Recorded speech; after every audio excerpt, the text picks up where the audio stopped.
ఎటు చూసినా ఎత్తైన టియాన్ షాన్ పర్వత శ్రేణుల సమూహాలతో మంచుకొండల మకుటం ధరించినట్లుగా ఉండే దేశం కిర్గిస్తాన్. టియాన్ షాన్ అంటే కిర్గిజ్ భాషలో దేవుని పర్వతాలు అనే అర్థం. అవి పేరుకు తగ్గట్లుగా అచ్చం అలానే ఉంటాయి. సూర్యకాంతి తగిలి వెండి కొండలను తలపించే ఈ కొండ వరుసల్లోని ఎత్తైన పర్వత శిఖరాలు అన్ని కాలాల్లో దట్టంగా మంచుతో కప్పబడే ఉంటాయి. కొన్ని ప్రాంతాల్లో మాత్రం వేసవి వేళ మంచు కరిగి మట్టి కొండలు దర్శనమిస్తాయి. అలా రెండు రకాల పర్వత ప్రాంతాలు కలగలిసి ప్రకృతి గీసిన అందమైన క్యాన్వాస్ పెయింటింగ్లా అగుపిస్తాయి. ఒకప్పటి సంచార జాతుల నిలయమైన ఈ దేశానికి సంబంధించి అనేక ఆసక్తికర అంశాలను తెలుసుకుందాం.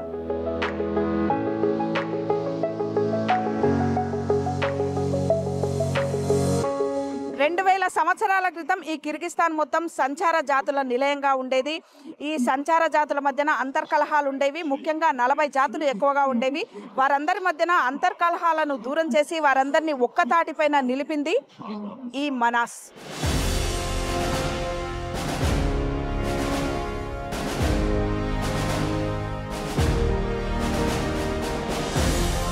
ఈ నోమాడ్స్ తెగల వీరుడు మనాస్ 40 సంచార తెగలను ఏకం చేసి వారితో కలిసి శత్రు రాజ్యాలపై వీరోచిత పోరు సల్పాడు. ఆఫ్ఘన్లను, మంగోళ్లను ఎదుర్కొన్నాడు. కిర్గిస్తాన్ని ఏకీకృతం చేశాడు. అందుకే మనాస్ ఘనతను తెలుపుతూ 5 లక్షల లైన్లతో ఉన్న అతిపెద్ద పౌరాణిక పద్యం రాయబడి ఉంది.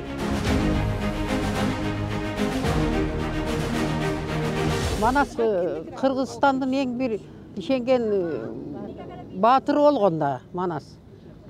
Eldi neme kılgan, tege Kurbanbek degen batırыбыз bolğon. Ошол бизде Kırgız kılgan Manas bolğon da.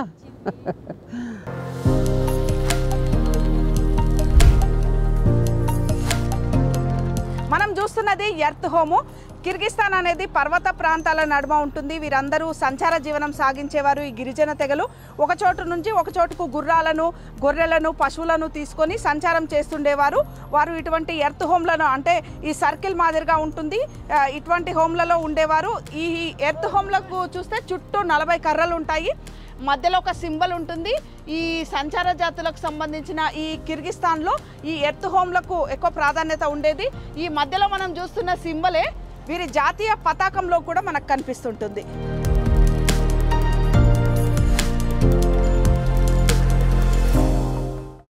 నా వెనకాల రెపరెపలాడుతున్న ఎర్రటి జెండా కిర్గిస్తాన్ జాతీయ పతాకం.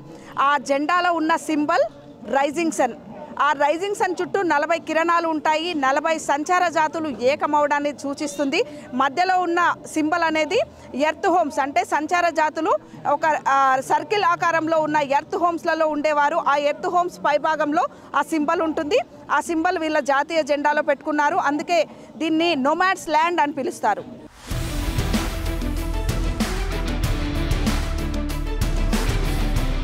రాజులు, రాజ్యాల కాలం ముగిసిపోయిన తర్వాత 19వ శతాబ్దంలో ఈ నోమాడ్స్ ల్యాండ్ రష్యాకు స్వాధీనం చేయబడింది. ఆ తర్వాత సోవియట్ యూనియన్లో భాగమైంది. తదుపరి యుఎస్ఎస్ఆర్ విచ్ఛిన్నం తర్వాత 1991 ఆగస్టు 31న స్వతంత్ర కిర్గిస్తాన్ రిపబ్లిక్గా ఆవిర్భవించింది.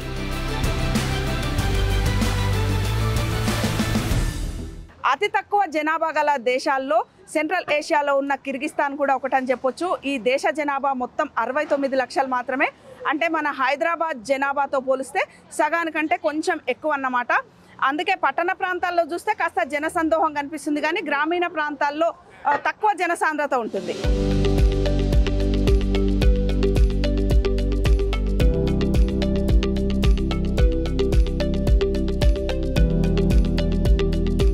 కిర్గిస్తాన్లో రోడ్లపై ఎక్కడ చూసినా మనకు కార్లే కనిపిస్తాయి. అన్ని రకాల బ్రాండ్ల కార్లు ఇక్కడ ఉంటాయి.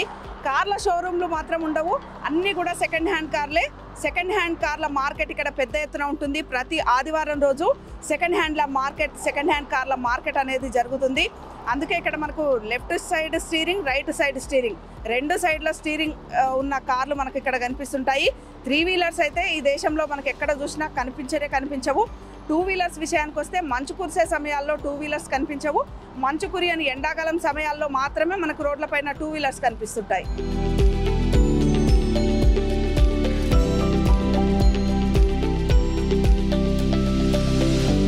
ఈ దేశంలో చాలా మంది వ్యక్తిగతంగా కార్లను కలిగి ఉంటారు.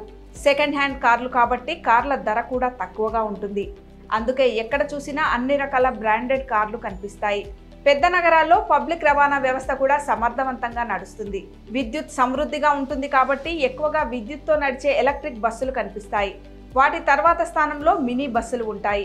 పెట్రోల్, డీజిల్ ధరలు తక్కువ కాబట్టి బస్ ఛార్జీలు కూడా తక్కువగానే ఉంటాయి. పర్వత ప్రాంతం కాబట్టి రైల్వే లైన్స్ పరిమితంగా ఉంటాయి.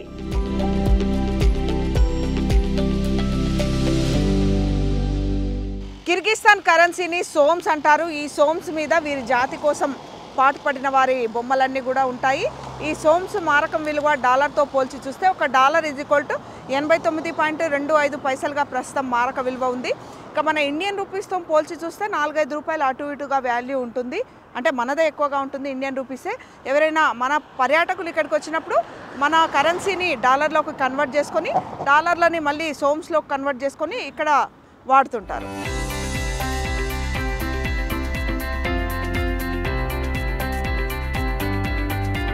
రాజధాని నగరమైన బిష్కెక్లో అనేక షాపింగ్ మాల్స్ ఆధునిక హంగులతో కనిపిస్తాయి.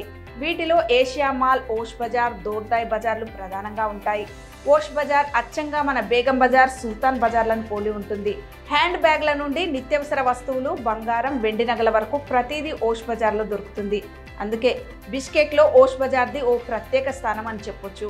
ఇది కేవలం ఉదయం 10 నుండి సాయంత్రం 6 గంటల వరకే ఉంటుంది కాబట్టి ఆ వేళల్లో ఎప్పుడు వెళ్ళినా రద్దీగా కనిపిస్తుంది.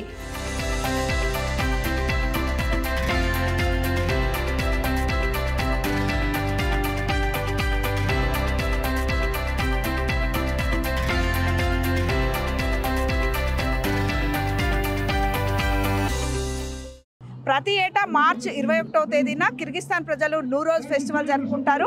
నూరోజ్ ఫెస్టివల్ అంటే మనం నూతన సంవత్సరం మాదిరిగా మనం ఉగాది పండుగ ఎలా జరుపుకుంటామో వాళ్ళు నూరోజ్ పండుగ జరుపుకుంటారు.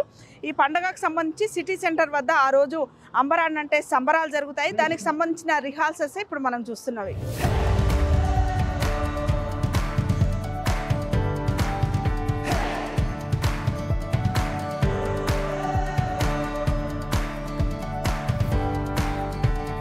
మార్చిలో ఎండలు మొదలు కాగానే ఇక్కడ మంచు కరగడం ప్రారంభమవుతుంది. వాతావరణం పొడిగా ఉండడంతో ఎటువంటి ఆటంకాలు లేకుండా అన్ని పనులు సజావుగా సాగుతుంటాయి. ఈ కాలంలోనే వీరు మార్చి 21 రోజున నూరోజ్ పండుగని జరుపుకుంటారు. నూరోజ్ అంటే Persian new year, spring festival అన్నమాట. వసంతకాలం ప్రారంభం అవుతుంది అన్నదానికి సంకేతం. అంతేకాదు ఈ రోజున రాత్రి పగలు సమానంగా ఉంటుంది. ఈ నూరోజ్ వేళ కిర్గిస్తాన్ వాసులు సాంప్రదాయ క్యాప్స్ను ధరించి నృత్యాలతో, విందు భోజనాలతో, బంధుమిత్రులతో ఆనందంగా జరుపుకుంటారు.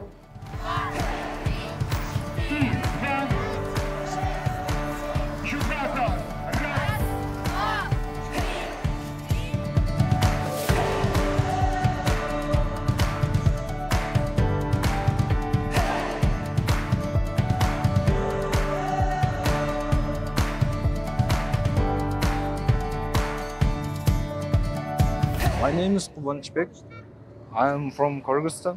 And this Kyrgyz national hat is Akalpak. Used to who is this person? I know now. This we have 5 Akalpaks. First green, yellow, blue, black, and white. Blue is a very older man. Green had this 12, 9, 10 years old. We have red Akalpak. Red Akalpak, we're 25, 30 months. This is a sun, day and night, similar time. Okay, equal. Yes, equal time. This Nowruz. Okay, in Nowruz day and night Neither equal. 21 March we celebrate Nowruz. And in Nowruz, Kyrgyz girls cook the sümülük. 10 gün buğday öndürөбүз, аны майдалайбыз, un кошулат, май кошулат, 7 оймо пышырылат, казанга салып таң аткычаң аралаштырабыз, балдар ойношот, кемпир чалдар келип омийин деп батасын берет, кой соет.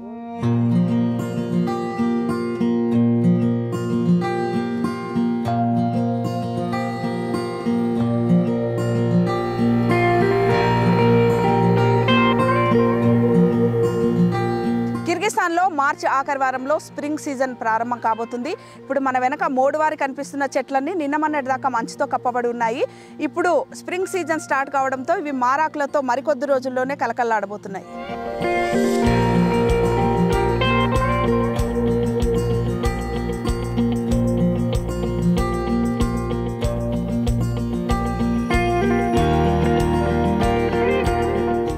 కిర్గిస్తాన్లో వాతావరణ వైవిధ్యం ఎక్కువగా కనిపిస్తుంది. October నుంచి మార్చి దాకా చలికాలం, మార్చి ఆఖరు నుండి September దాకా ఎండాకాలం కనిపిస్తుంది. అంటే 6 నెలలు మంచు, 6 నెలలు ఎండగా ఉంటుందన్నమాట. మంచు కురిసే సమయాల్లో 2 నెలలు పాక్షికంగా మంచు ఎండ కలగలిసి ఉండగా దట్టంగా మంచు కురిసేది మాత్రం 4 నెలలు. ఈ సమయంలో రోడ్లపైన, నివాసాల దగ్గర ఎక్కడ చూసినా కూడా పొరలు పొరలుగా పేరుకుపోయిన మంచే కనిపిస్తుంది.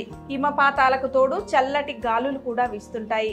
జనవరిలోనైతే ఉష్ణోగ్రతలు -10 డిగ్రీలకు సైతం చేరుకుంటాయి. ఈ మంచు పడే సమయాల్లో చెట్లపైన, పొలాల్లో అంతా మంచే ఉంటుంది. వేసవి వచ్చినప్పుడు మంచు కరిగిపోతుండటంతో మోడుగా ఉన్న వృక్షాలు కనిపిస్తాయి. వసంతకాలంలో కొత్త చిగురులు వేసుకొని మళ్ళీ అవి మొగ్గలు తొడుగుతాయి.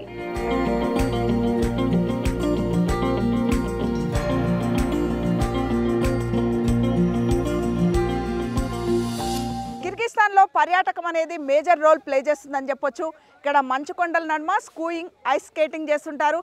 ఎంతోమంది పర్యాటకులు ఈ అందాలను వీక్షిస్తుంటారు. మనం కూడా చూద్దాం.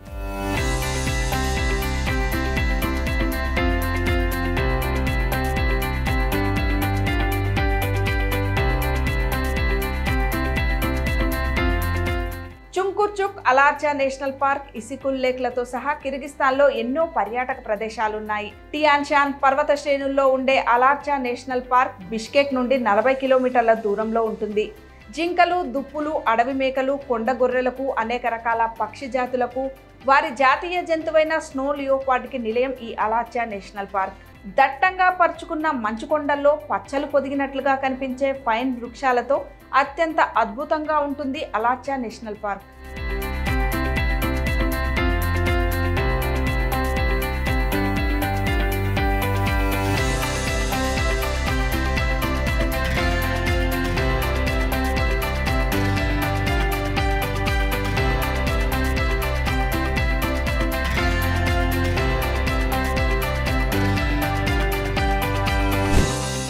బిష్కెక్ నుండి చుంకుర్చుక్ వెళ్లే ప్రయాణమే ఓ అడ్వెంచర్ అని చెప్పొచ్చు. సముద్ర మట్టం నుండి 3500 మీటర్ల ఎత్తులో ఈ పర్వతాలు ప్రారంభమవుతాయి. దారి మొత్తం పరుచుకున్న మంచుతో ఉంటుంది. మరోపక్క ఎండలకు కరిగిన మంచుతో బురదగా మలుపులు తిరుగుతూ ఉండే మట్టి రోడ్లపై జాగ్రత్తగా ప్రయాణం చేస్తే చుంకుర్చుక్ వెళ్ళొచ్చు.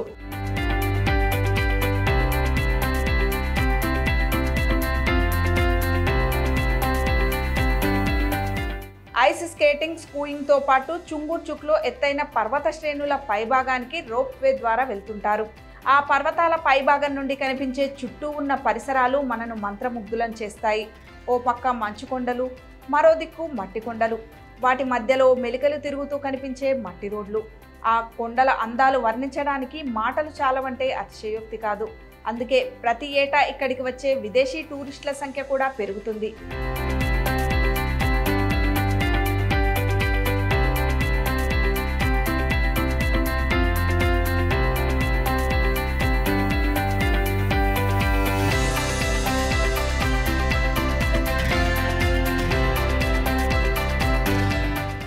కొండల నడుమ, మంచు కొండల నడుమ ఈ రోప్వే ద్వారా ప్రయాణం అయితే చాలా అత్యద్భుతం అని చెప్పొచ్చు.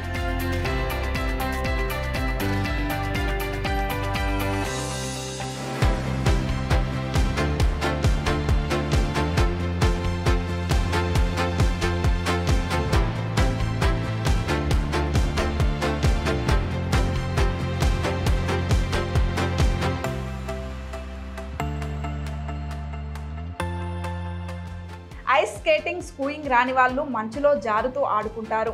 ఈ జారే ఆట మళ్ళీ బాల్యంలోకి తీసుకెళ్తుంది. పెద్దలని సైతం కాసేపు పిల్లల్లా ఆడిస్తుంది.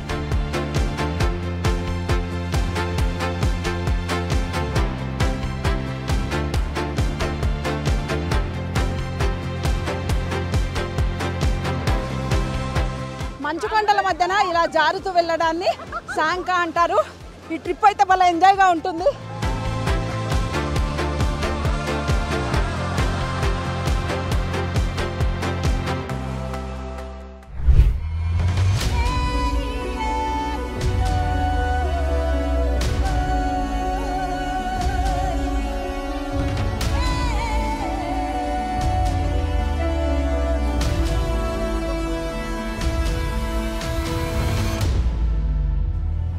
చుక్ అడ్వెంచర్ గేమ్స్కు ఫేమస్ అని చెప్పొచ్చు.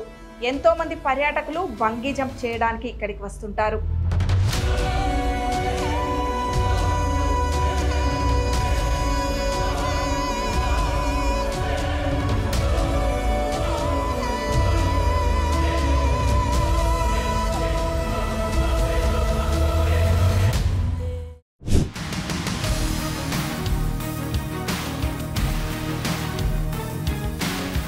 బంగీ జంప్తో పాటు ఎత్తైన కొండల నడుమ ఇనుపజాలితో ఉన్న సన్నని బ్రిడ్జిలో చెక్కపై నడవడం భలేగా ఉంటుంది. కింద లోతైన లోయ కనిపిస్తుండగా మరోపక్క ఊగే బ్రిడ్జ్. భద్రతగానే ఉన్నా భయంగా అనిపించే స్కై వాక్ని పర్యాటకులు ఎంజాయ్ చేస్తుంటారు.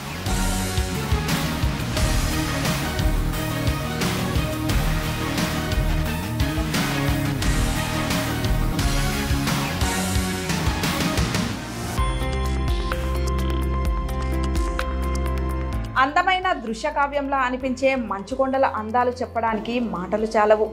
ఈ ప్రయాణం ఆద్యంతం కూడా మంచుకొండలు, మట్టి కొండలు మన మనసుని మైమరపింపచేస్తుంటాయి.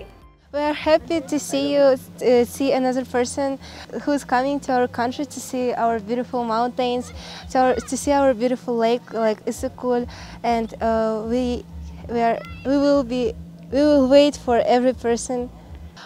Actually, in spring and autumn we have a lot of rains. Actually, I think that in autumn we have more rains. It's located in a high area, so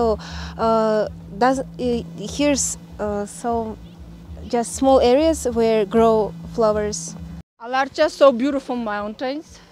There is Chungkurchak. In the Issyk-Kul, always so beautiful. In winter, in summer, in spring, always. December, January, February, March. So 4 months. I am coming from Rajasthan, and all the beautiful of Kyrgyzstan. It is very nice place, very beautiful, and it is mainly for about natures. And I feel very pleasure in coming for this country, and it's all about we can have much funs, all the activities, and all we are touched to the natures only. All the mountains, snows, trees, birds, and all the natural things we have seen here. 5 to 6 months, starting from December, or it goes to from end of the March, April, and this place is known as Chungkurchak. And here we can do the sports, skatings, and all the mountain climbings and other things activities.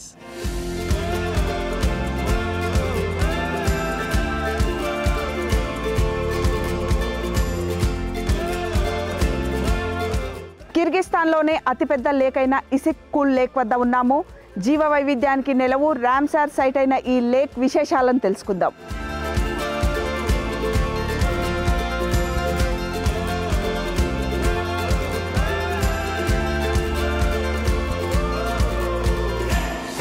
ఇసిక్-కుల్ లేక్లో ప్రయాణం జీవితకాల మధురానుభూతిని మిగిలుస్తుంది.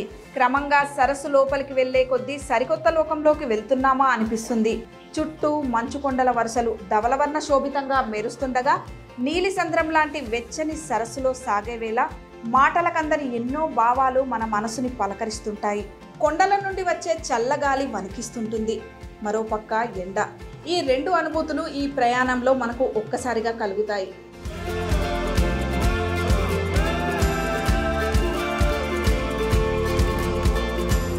ప్రపంచంలోనే పర్వత ప్రాంతాల్లో ఉన్న అతి పొడవైన, అతి లోతైన లేకుల్లో ఒకటిగా ఇసిక్-కుల్ లేకును కూడా చెప్పుకోవచ్చు. ఈ లేకు కింది వైపున ఒక సివిలైజేషన్ ఉందని కూడా చెప్తారు. దానికి సంబంధించిన రీసెర్చ్ కూడా జరుగుతుంది.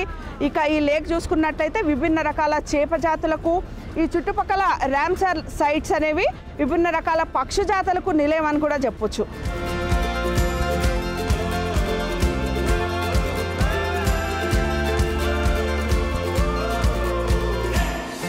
సముద్ర మట్టానికి 1608 మీటర్ల ఎత్తులో టియాన్ షాన్ మంచు పర్వతాల ఒడిలో ఉన్న ఈ ఇసిక్-కుల్ లేక్ అతిపెద్ద పర్వత సరస్సుల్లో 2వ స్థానంలో ఉండి అన్ని కాలాల్లో అందంగా కనిపిస్తుంది. ఈ సరస్సు 182 కిలోమీటర్ల పొడవుతో, 60 కిలోమీటర్ల వెడల్పుతో, 700 మీటర్ల లోతులో ఉంది. ఈ జలాల కింద అనేక పురాతన నగరాలు, కోటలు ఉన్నాయని, వేల సంవత్సరాల క్రితం అవి జలమయమైపోయాయని చెప్తుంటారు. పురాతత్వ శాస్త్రవేత్తలు సహితం 2500 ఏళ్ల క్రితం నాటి వస్తువులు కూడా ఈ సరస్సు అంతర్భాగంలో కనుగొన్నారు.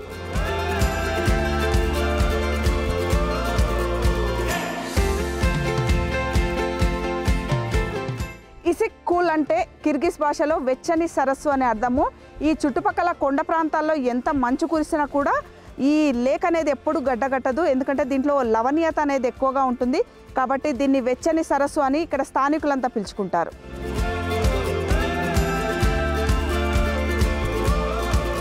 స్వచ్ఛమైన జలాలతో ఉన్న చిన్నపాటి సముద్రం ఇసికుల్ లేక్. ఇది ప్రపంచంలో 2వ అతిపెద్ద సెలైన్ సరస్సు. అందుకే ఎంత హిమపాతాలు వచ్చినా ఈ సరస్సు మాత్రం గడ్డకట్టదు. మంచుకొండల దేశం కిర్గిస్తాన్ పర్యాటకంలో అగ్రభాగంలో నిలుస్తుంది ఇస్కుల్ సరస్సు. ఈ సరస్సు అందాలను వర్ణించాలంటే మాటలు చాలవంటే అతిశయోక్తి కాదు.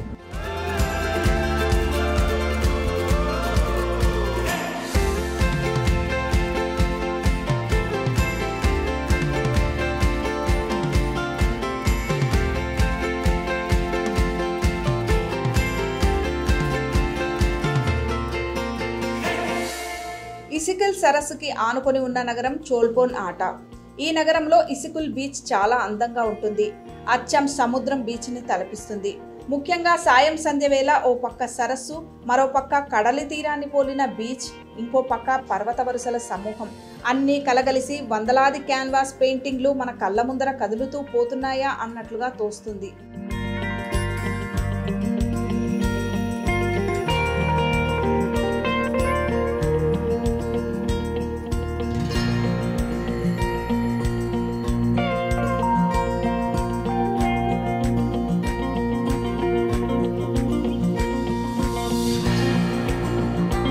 ఎటూ చూసినా మన వెంటే వస్తున్నాయా అన్నట్లుగా కనిపించే పర్వత శ్రేణులతో, సరస్సులతో, అందమైన వృక్షాలతో అద్భుతమైన దృశ్య కావ్యంగా సెంట్రల్ ఏషియా స్విట్జర్లాండ్గా పిలిచే కిర్గిస్తాన్లో పర్యాటక రంగం క్రమంగా అభివృద్ధి పదంలో పయనిస్తుంది.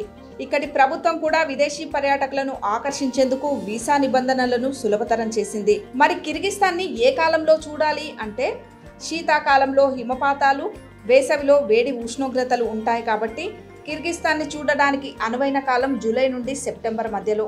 ఆ సమయంలో మంచు పర్వతాలతో పాటు సప్తవర్ణ శోభితమైన కొండలోయల అందాలు మనకు కనువిందు చేస్తాయి. మొత్తంగా కిర్గిస్తాన్ గురించి చెప్పాలంటే ప్రకృతి ప్రేమికులకు నచ్చే అందమైన దేశం, ప్రశాంతమైన దేశం కిర్గిస్తాన్.